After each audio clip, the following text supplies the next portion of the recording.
তখন শিবের সেই চোখ হইতে আগুনের ঘোড়ার মতন একটা ভয়ঙ্কর কৃত্যা ভূত বাহির হইয়া ঘোরতর শব্দে পিপ্পলাদকে বলিল, কি করিব? পিপ্পলাদ বলিল, দেবতাদিগকে ধরিয়া খাও। বলিতে বলিতেই সেটা খপ করিয়া পিপ্পলাদকে ধরিয়া মুখে দিতে গিয়াছে। পিপ্পলাদ ভয়ানক থতমত খাইয়া চেঁচাইয়া কহিল, আরে আরে, ও কি করো?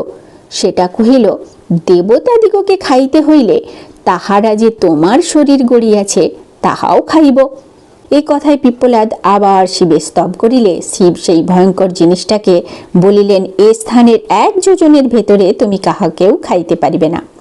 তখন সেই ভূতটা সেখান হইতে দূরে গিয়া এমনই সর্বনেশে আগুন জ্বালাইয়া বসিল যে আর একটু হইলে সে দেবতার দলকে পোড়াইয়া শেষ করিত।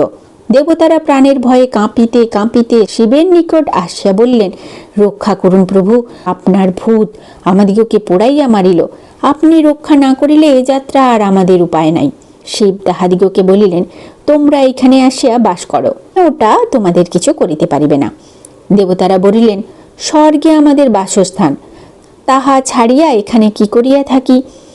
শিব বলিলেন, তবে এক কাজ করো, সূর্যই হইতেছেন এই সংসারের পিতা, তিনি আসিয়া এখানে বাস করুন, তাতেই সকল দেবতার বাস হইবে। এই রূপে তখনকার মতো বিপদ কাটিয়া গেল। তারপর শিবের উপদেশে পিপ্পলাদের রাগও দূর হইল। তখন শিব অনেকবার পিপ্পলাদকে বর লইতে বলিলেন। পিপ্পলাদ এমন সব বর প্রার্থনা করিল যাহাতে জগতের উপকার হয়। নিজের জন্য সে কিছুই চাহিল না। ইহাতে দেবতাগণ যার পর নাই তুষ্ট হইয়া তাহাকে বলিলেন, বাছা, তুমি তো তোমার নিজের জন্য কিছুই চাহিলে না, আমরা তোমাকে বর দিব, তুমি তোমার নিজের জন্য কিছু চাহিয়া লও। তখন পিপ্পলাদ জোড়ো হাতে দেবতাদিগকে নমস্কার করিয়া বলিল, আমার পিতামাতার নাম কানে শুনিয়াছি মাত্র, তাহাদিগকে দেখিবার সুখ এই অভাগার ভাগ্যে ঘটে নাই। ইহাতে আমার মন বড় অস্থির থাকে। দেবতারা বলিলেন, সেজন্য কিছুমাত্র দুঃখিত হইও না, এখনই তোমার পিতামাতাকে দেখিতে পাইবে। এই কথা শেষ হইতে না হইতেই পিপ্পলাদের পিতামাতা দিব্য বেশ পরিয়া সোনার রথে চড়িয়া স্বর্গ হইতে আসিয়া উপস্থিত হইলেন।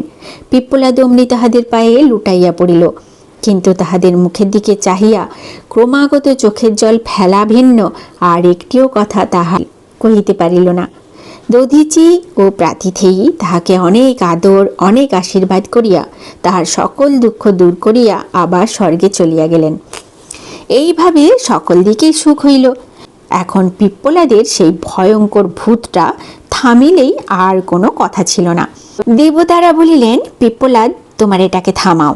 পিপ্পলাদ বলিল, সে সাধ্য তো আমার নাই, আপনারা গিয়া উহাকে থামিতে বলুন, আমাকে দেখিলে আবার কি না জানি করিতে চাহিবে। সে কথায় দেবতারা সেই ভয়ঙ্কর জিনিসটার কাছে গিয়া তাহাকে থামিতে বলিলেন। সে তাহাতে খ্যাঁকাইয়া বলিল, তাহা হইবে না, সকলকে খাইব তবে তো থামিব। তাহার আগে আমার এ আগুন কিছুতেই নিভিবার নয়। বাস্তবিক ইহাকে থামাইতে দেবতাদের বড়ই বেগ পাইতে হইয়াছিল। সে অনেক কথা, এখন তাহা বলিবার অবসর নাই। কৃত্যা কি কাণ্ড করেছিল সেটা পরে জানা যাবে। আপাতত পিপ্পলাদের গল্প, পিপ্পলাদ কে ছিলেন আর কি তাহার কাহিনী সেটা তো জানা হলো। আজকের পৌরাণিক গল্প পিপ্পলাদ এখানেই শেষ হলো। উপেন্দ্রকিশোর রায়চৌধুরীর লেখা পিপ্পলাদ, পাঠে আমি পাপিয়া। আপনাদের কেমন লাগলো অতি অবশ্যই লাইক কমেন্ট করে জানাবেন।